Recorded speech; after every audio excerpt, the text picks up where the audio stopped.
AfriCOG is an independent, not-for-profit organization that is duly registered as a company limited by guarantee under the Companies Act. That is for the benefit of those who tend to get confused and decide that it is an NGO. And AfriCOG works to develop cutting-edge research and advocacy on issues of governance and anti-corruption to address the crisis of governance that Kenya has been confronting. AfriCOG and KPTJ have called many of you to this room several times in the lead up to this year's general election. We were here in April to launch our first report titled Ready or Not, that was speaking to electoral preparedness, and that was Ready or Not 1.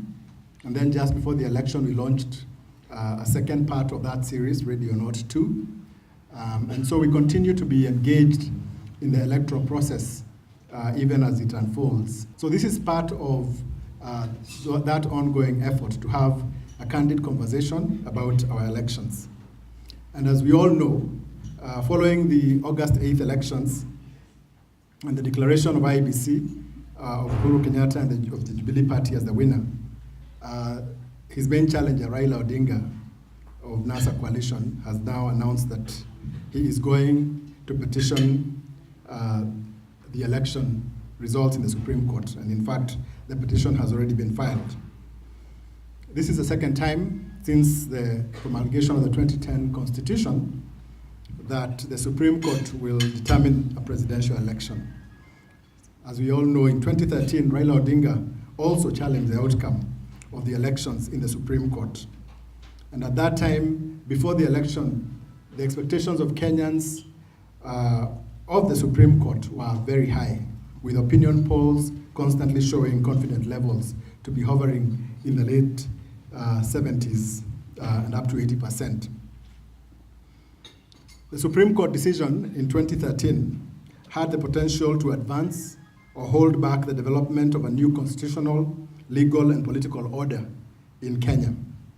The judges themselves acknowledged the momentousness of their decision and the implications for jurisprudence on public affairs, perceptions of the court itself, and for the whole country at large. However, in many respects, the decision and the manner of its communication left many vital questions unanswered and a legacy of uncertainty for future petitions. And this is the reason why AfriCOG and KPTJ have called this public forum today to help us to review the 2013 presidential election petition, its legacy, the lessons that can be learned from it, and whatever loose ends that were left untied at the time. We do this because we understand that what will happen in court in the next 2 weeks is not just a matter for the court itself. The whole country will be, their eyes will be on the Supreme Court.